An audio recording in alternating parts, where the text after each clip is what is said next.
Hey everyone! Thank you for joining our new video series where we talk about all things coffee related and our journey into the coffee industry.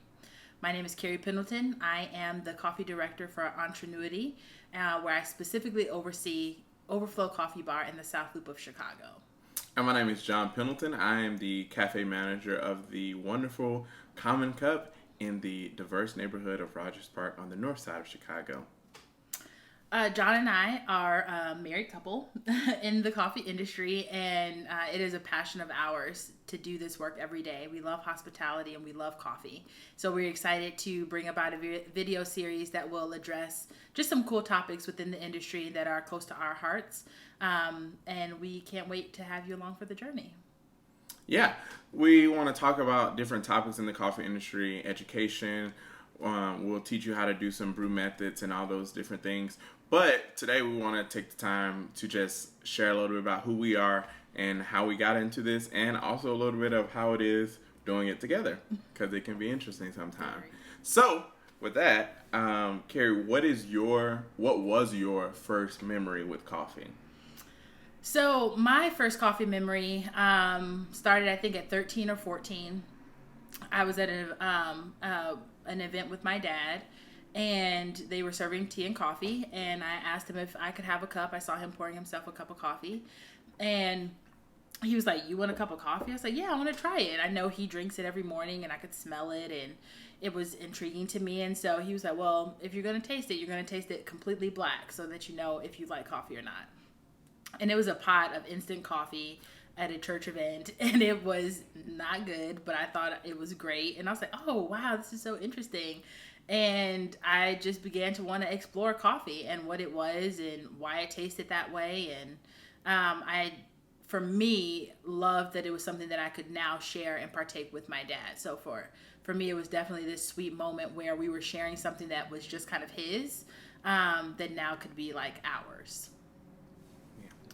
For me, I really don't even know, like, my first, like, I don't have, like, a childhood coffee memory. Mm-hmm. My dad would always get coffee from the gas station, and I would do, the machine, like, Frappuccino, or the machine, I don't even understand why they say that's a cappuccino, like, that comes out of a machine, now knowing what a cappuccino actually is. Yeah. But, it was, like, a gas station, like, just sugar, pretty much, with, like, a little bit of espresso coming out of a machine, and I would do that every now and then. Mm-hmm. In college, I would get like a super sweet like mocha or something if I like needed a boost of energy to get me through the night, with a bunch of whipped cream and stuff on it.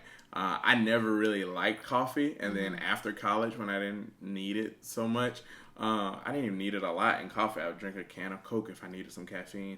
But after college, I would never drink it. Like, when we first started dating, I would like make fun of her and say, "You shouldn't be drinking that much coffee all the time." Yeah. Like, in college, I was having 4 cups of coffee a day, and so which I would still say is too much. But now I can like understand how you can easily do that.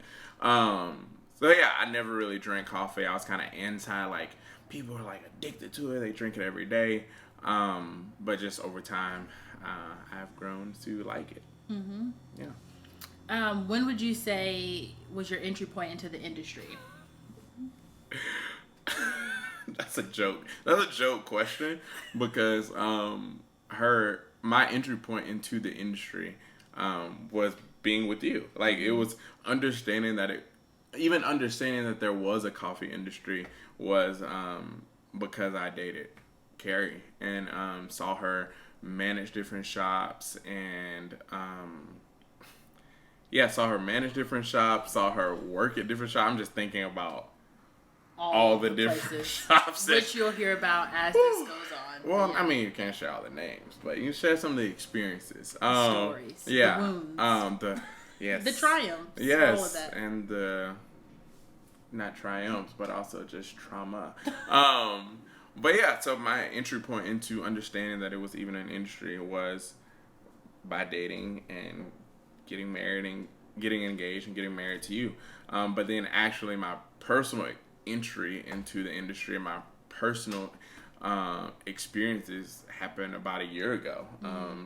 a year ago around this time, I picked up some extra hours, picked up some hours working at Overflow, learned some stuff behind the bar. I was working in a public school with a nonprofit, and during spring break, I worked at Overflow, and she was my first trainer, and she didn't like training. Training? I didn't like what? You didn't like training me. Yeah. So another thing about this whole coffee thing is that it's very technical in a lot of ways, right? And so we'll get into that when you think about how do you train and to what level do you, teach your staff and all of those sort of things. And I am, just to throw that out there for anyone watching who's like, what are their Enneagrams? I'm a 1. And I'm a 3. And so I love to do things by the book. And I like to do things by the book that I have written. And so that is very, it's useful in ways. It lends me to being a great manager. I think it lends me to being orderly and training people from a certain lens. But yeah, training John it was one of those things where in my mind, I was like, oh, this is so cute. Because you watch movies and people fall in love with their local barista and you're like, oh, that's so cute. And so I was like, oh, wow, like we work together now. We're in coffee. This is going to be so sweet, like making lattes together, and he'll do a latte art with a heart, and that'll be for me, and I'll know it, but the customer won't. Those kind of like fantasies are in my mind, and here I am trying to train him on how to steam milk. And I just want to do my own thing. I love creating things with my hands. I love working with my hands. So I was like, she's trying to like guide my hand, and I just like want to do it because I'd rather just like not go by the book all the time. Like I would just I like to kind of fumble my way along and like figure it out, especially when I like feel like I can do this. Like I know I can do this. So yeah, to answer the question, going back though, my entry into the coffee world was last spring during CPS spring break, Chicago Public School spring break, and then my nonprofit, I stopped working for them. That's the whole thing. But stopped working for them during the summer and got a job at a coffee shop, and then became a manager at that coffee shop, and then we brought you on. Then joined the team at Entrenuity. But before we get there, what about you? Can we get a little taste of your long time in coffee? Yeah, so I shared my first memory of coffee was like at 13 or 14. While at the same time, so my dad is a pastor of a church, or was at the time, and there were some members of our church who were opening up a coffee shop. And prior to that, so when I had my first sip of coffee, I knew, okay, I'm interested in this.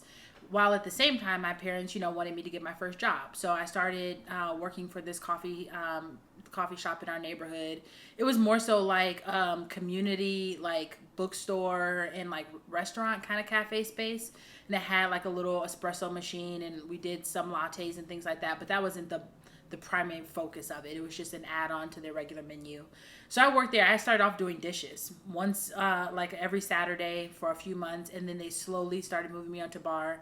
But as I got to see that I loved hospitality, that I loved serving people, that I loved making coffee, when the members of our church at the time were opening their shop, they offered me, a job with them. And so I absolutely loved it. That was an incredible experience, and it taught me that not only can you have a career in coffee, but you can change like a community by doing coffee well. And I was just deeply moved by that experience. And so that was the first like shop for real that I worked at that was legitimately a coffee shop and seeking to do coffee excellently, as well as serving the customers there. So that was probably at 16, 17, something like that. And then I've been, I think, at maybe 6 or 7 shops since then. I've managed 4. I've started up shops from nothing, and have now been the director over 2 shops for about 6 months since we bought since we bought Common Cup in Rogers Park, roughly around that, right? 6 months-ish. Mm-hmm. So, but I love it.